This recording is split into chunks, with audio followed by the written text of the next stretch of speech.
Бүгін Маңғыстау облыстық жастар саясаты мәселелері басқармасы мен Маңғыстау облыстық жастар ресурстық орталығы өңірге жаңашылдық пен Жаңаөзенге атты іс-сапармен келді.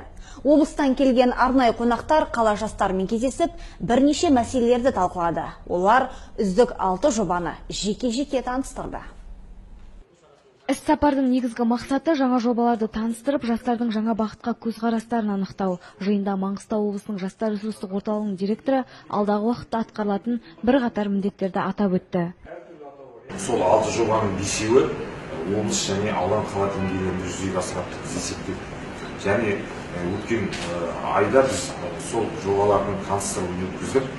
Жаңаөзен қаласының серік басшысы қатысты, мамандарда келіп, өздеріңіз білесіздер, келіп сіздерге айтқан болар. Ақтаудың ішінде біте қайнасып, елдің ортасы деп жұмысын жасап жүре беруге болады. Бірақ олай болмайды, өйткені біз облыс жастар ресурстық орталығымыз, біздің аудан қалаларға әдістемелік көмек беріп, қолдау көрсету біздің басты міндеттеріміздің бірі.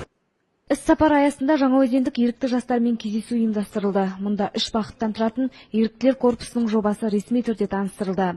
Атап айтсақ, еріктілер тобын жасақтау, ағылшын тілді еріктілер тобын жасақтау және жастар орталықтарындағы кадрлық тұрақсыздықты жою мақсатында менеджерлерді дайындау. Жобаны іске асыру үшін жаңа бағдарлама оқу ордаларында насихатталатын болады. Сондай-ақ ерікті жастардың қоғамдағы әлеуметтік мәртебесін көтеріп, имиджін қалыптастыру бағытында да бірнеше жобаларды жүзеге асыру жоспарланған.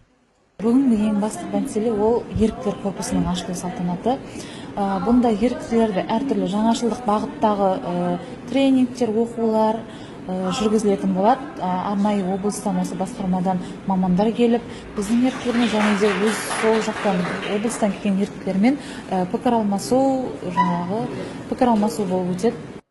Бүгінде дамыған елдерде қоғамдық мәселелерді ушықтырмай, келісім орнатуда еріктілердің атқаратын рөлі орасан зор дейді ұйымдастырушылар. Қазіргі уақытта Жаңаөзен қалалық жастар ресурстық орталығы жанынан құрылған еріктілер тобында 50-ге жуық мүшесі бар. Қаланың белсенді жастары алар асуымыз алда, бағындырар белесіміз де көп деп жиынды қорытындылады.